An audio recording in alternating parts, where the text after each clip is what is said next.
데살로니가 전서 말씀 지난주 우리가 쭉 살펴봤었는데 오늘부터는 후서 말씀을 좀 같이 나누려고 합니다. 1절에도 보이지만 사도 바울과 그의 동역자였던 실루아노, 실라라고도 말하죠. 그 다음에 바울의 제자였던 디모데가 데살로니가에서 잠시 머물다가 이 교회가 굉장히 불안정한 상태였어요. 교회가 불안정하기보다는 그 도시 자체가 영적인 상황이 불안정해서 바울이 그 몇 주 섬기지 않던 그 교회를 두고 어쩔 수 없이 떠났습니다. 왜? 박해하는 사람들이 있었기 때문에. 이들이 바울 그 일행을 몰아냈기 때문에 그 교회를 떠날 수밖에 없었습니다. 그래서 바울과 실라는 얼마 후에 이 디모데라고 하는 이 바울의 제자를 보내서 박해의 압력 속에서도 걱정되잖아요. 데살로니가 교회 교인들이 어떻게 지내고 있는지 알아보게 했습니다. 그래서 디모데가 돌아와서 그들이 믿음과 사랑과 소망 안에서 잘 견디고 있다는 소식을 전하자 바울과 실라는 그들에게 편지를 쓴 그 글이 뭐냐면 지난주 우리가 봤던 데살로니가 전서입니다.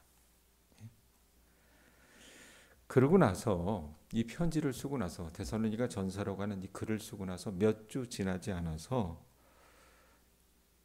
안타까운 건 데살로니가 교회에 또 다른 일이 벌어진 거예요. 좀 불온한 사람들이 데살로니가 신자들을 박해하고 괴롭혔던 것 같습니다. 그 소식을 듣고 바울과 실라와 디모데는 핍박 중에도 이 사람들이 믿음을 지켜가도록 격려하기 위해서 데살로니가 후서의 글을 쓴 겁니다. 그 배경을 아시고 여러분들이 보시면 될 것 같아요. 1절, 2절 한번 보세요. 바울과 실로아노와 디모데는 하나님 우리 아버지와 주 예수 그리스도 안에 있는 데살로니가인의 교회에 편지하노니 하나님 아버지와 주 예수 그리스도로부터 은혜와 평강이 너희에게 있을지어다. 이거 많이 들어본 문구입니다.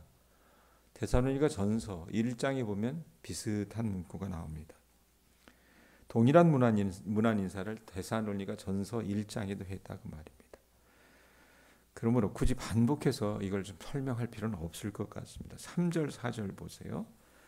자, 그렇게 문안 인사하고 바울이 어떤 이야기를 합니까? 형제들아, 우리가 너희를 위하여 항상 하나님께 뭐 한대요?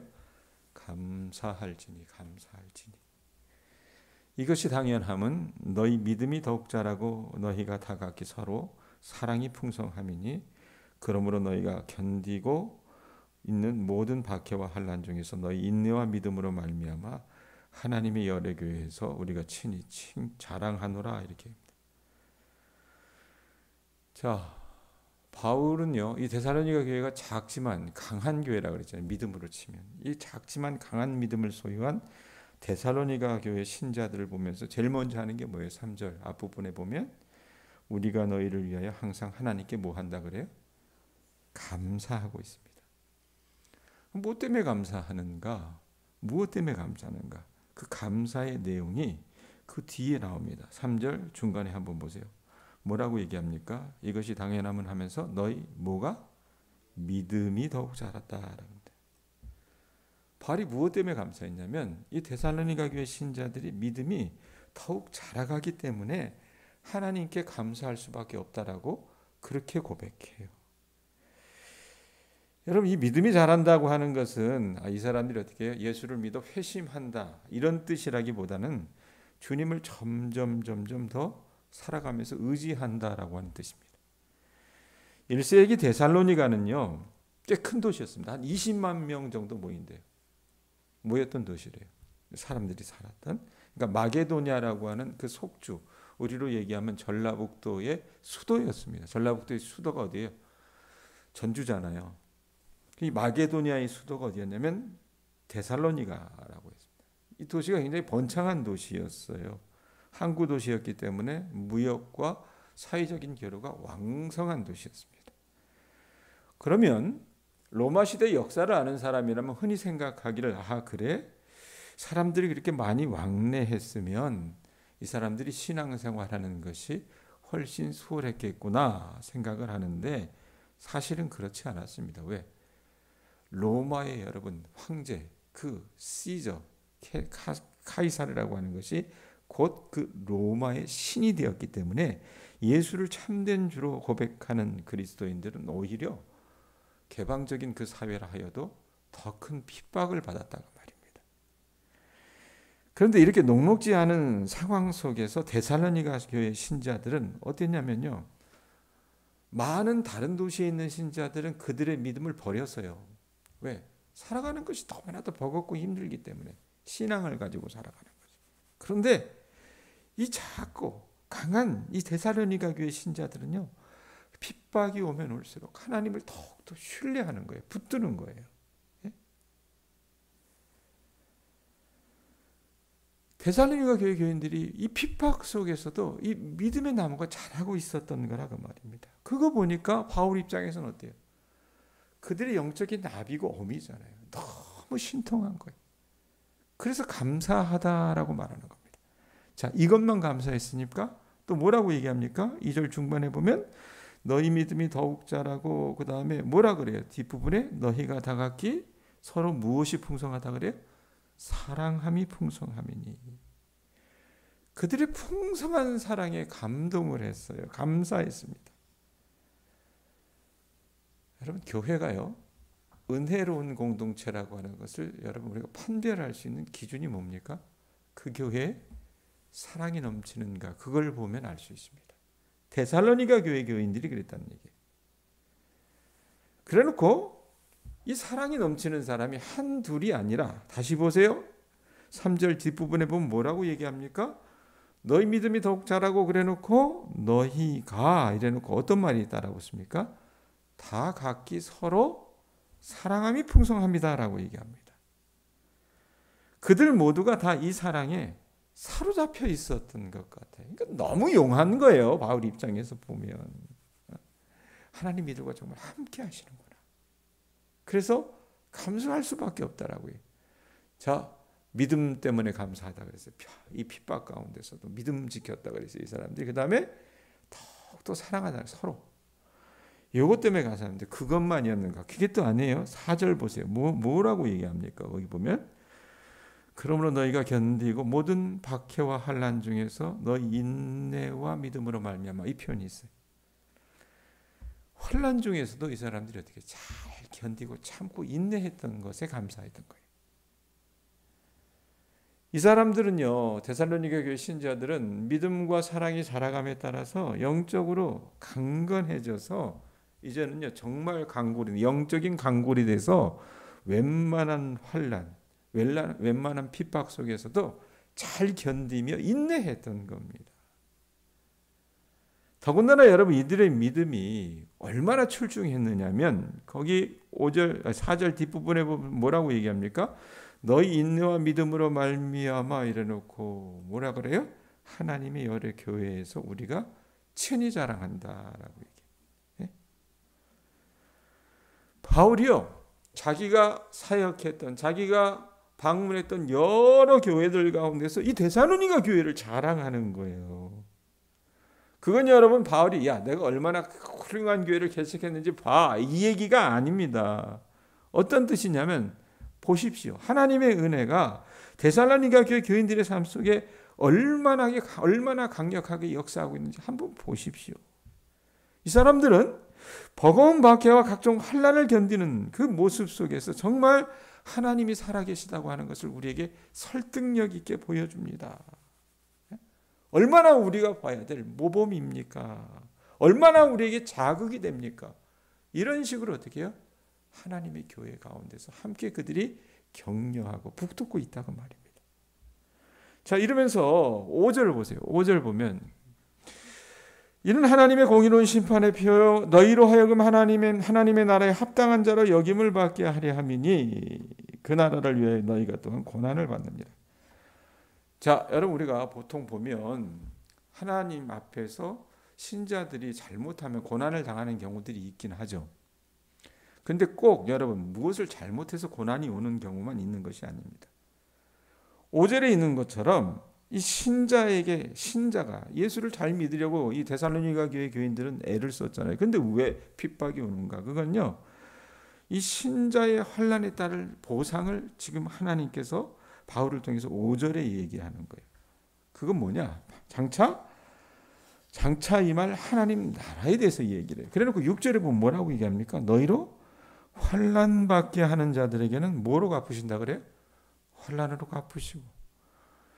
이 데살로니가 교회 교인들을 괴롭히는 사람들이 많았어요. 그들에게 여러분 하나님께서 그 신자들에게 환난을 가하는 이들을 어떤 운명에 처할 것인지를 말씀하고 있다고 말입니다. 그리고 7절 보세요.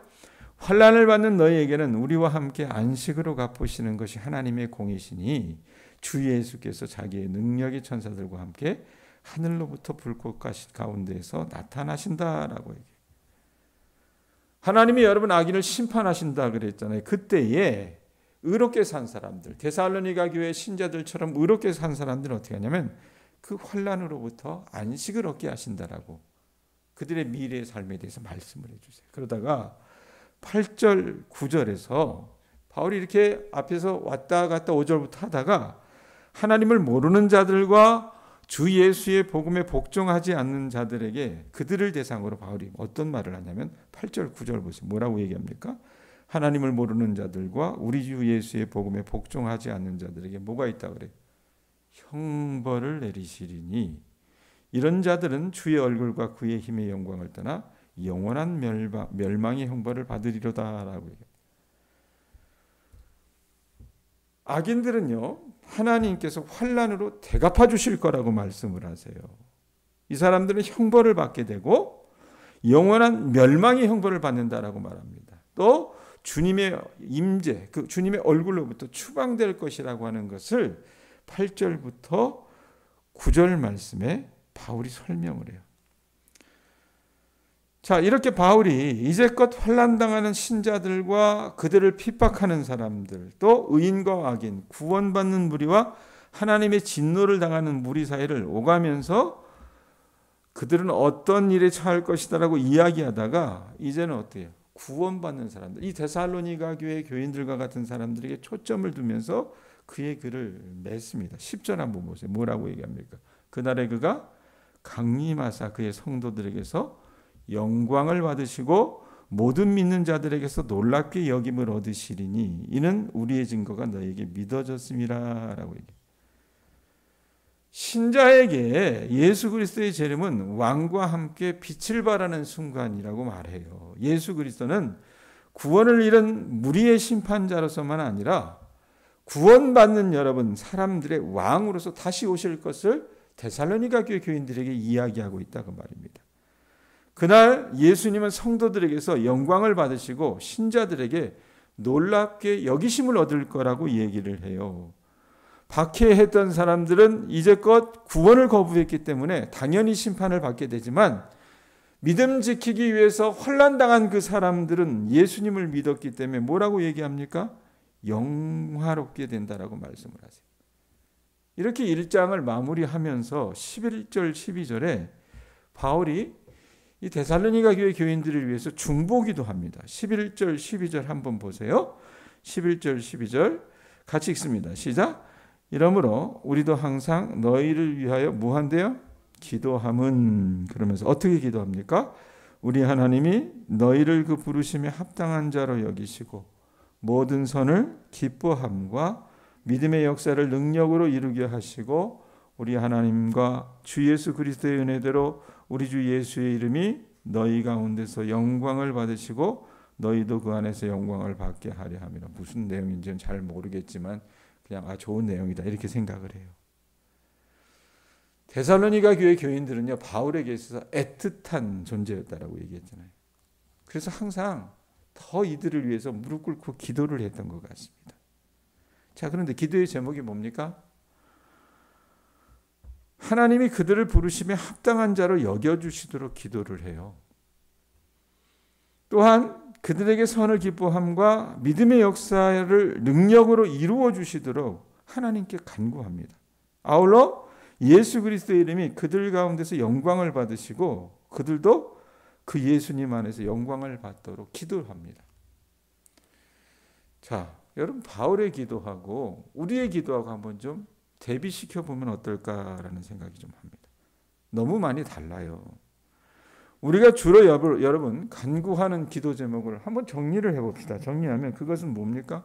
성공이라든지 또 많은 재물을 달라고 하는 것이든지, 아니면 사람들에게 명망을 얻게 해달라고 하는, 또 건강할 수 있게 해달라는 것.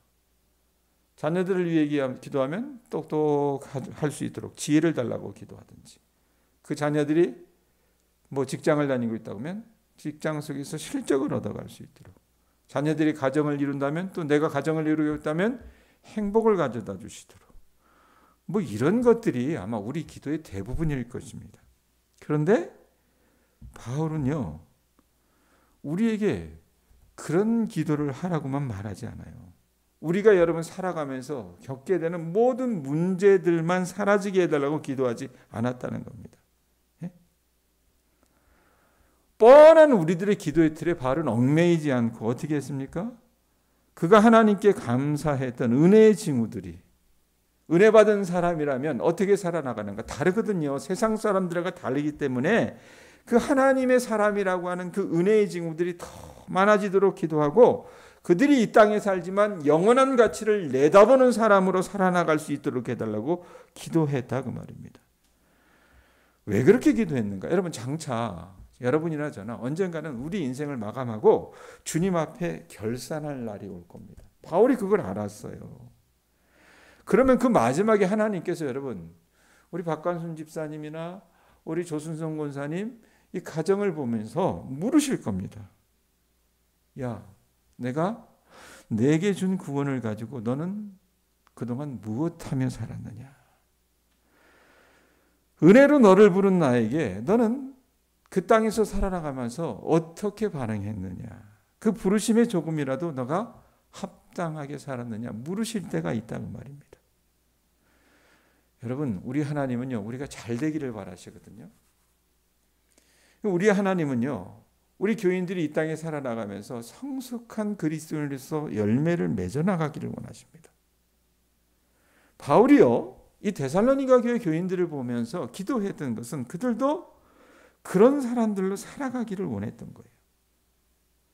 우리가 이미 예수 그리스도의 그 값없는 은혜로 말미암아, 주님께서 베푸신 값없는 은혜로 말미암아 하나님의 자녀가 되었기 때문에 이제 모든 면에서는 우리가 해야 될 게 뭡니까? 하나님의 자녀답게 살아야 된다 그 말입니다. 하나님께서 은혜로 불러주셨기 때문에 그 부르심에 합당하게 살아야 된다 그 말입니다. 뭐 예를 들자면, 하나님, 우리가 이 땅을 살아나가면서 세상 사람들과 다르게 점점 거룩한 삶을 추구하며 살아나갈 수 있게 하옵소서. 하나님, 많은 사람들은 돈을 추구하며 명예와 권력을 추구하지만 우리가 이 땅을 살아나가면서 다른 사람들처럼 영악해지지만은 않고 나 자신을 부인하고 살고 내 안에서 사랑이 흘러 넘칠 수 있도록 해주시고, 내 못돼 먹은 성품이 온전해질 수 있게 해주시고, 하나님을 아는 지식과 하나님의 말씀에 젖어들 수 있는 그런 내 영적 삶이 되게 하여 주시옵소서. 또한 하나님 아버지를 날마다 신뢰하면서 아버지께 순종하는 삶을 내 삶 가운데 드러낼 수 있게 하여 주시옵소서. 이런 기도하기를 하나님께서 논하시지 않을까 싶어요. 자, 그런데 여러분, 우리는 너무나도 연약하고 또 훈련이 부족해서 우리의 노력으로는 그렇게 할 수 없습니다. 그래서 바울이 여러분 이 교회 교인들을 향해서 기도했던 게 그런 의미인 것 같아요. 거룩하신 하나님께 부르심에 합당한 자로 여겨지려면 여러분, 우리 힘만 가지고는 안 돼요. 하나님의 은혜가 없으면 안 된다 그 말입니다. 그래서 기도했던 거라 그 말입니다. 데살로니가 교인들이 여러분 그냥 더 열심히 하라고 말한 거 아니었습니다.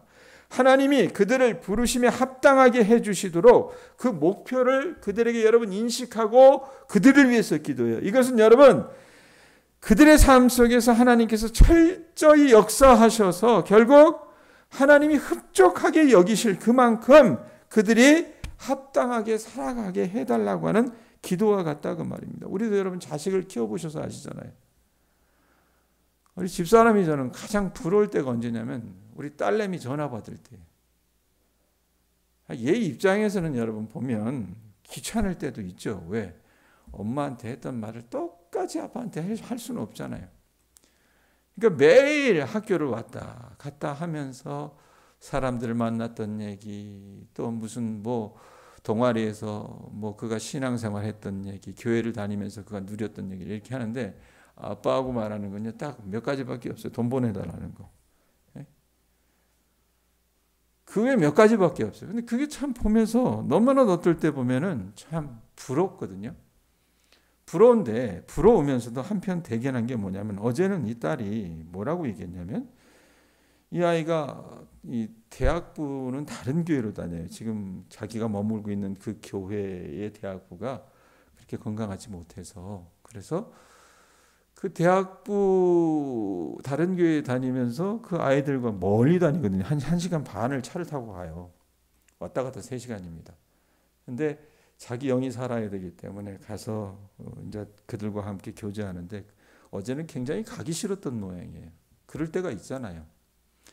근데 그냥 억지로 갔대요. 갔는데 몇 명 오지 않았는데 자기들의 삶을 나누다 보니까 자기가 이제껏 경험하지 못했던 하나님의 은혜를 누렸다라는 얘기를 하더라고요.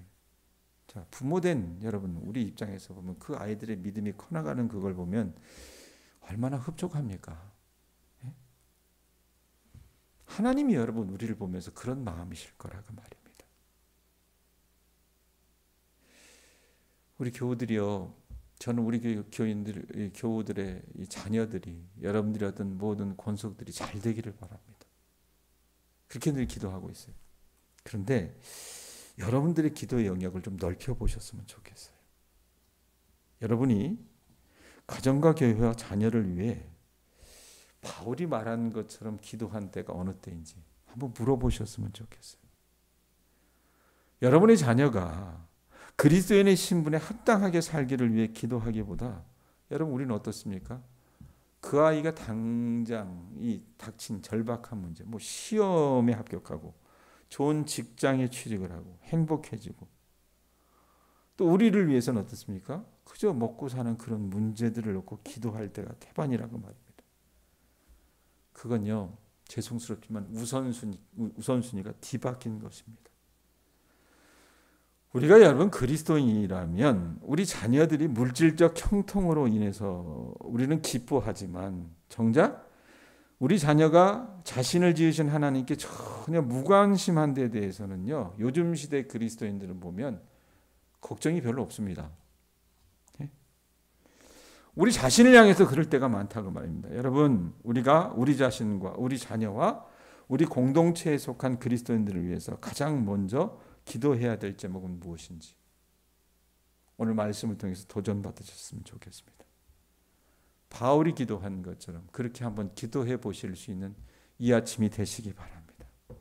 하나님, 나나 우리 자녀들이나 하나님의 부르심에 합당한 삶을 살게 해달라고 한 번만이라도 기도해 볼 수 있는 저와 우리 교인들 되셨으면 좋을 것 같습니다.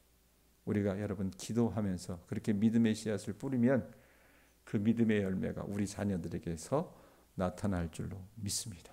기도하겠습니다.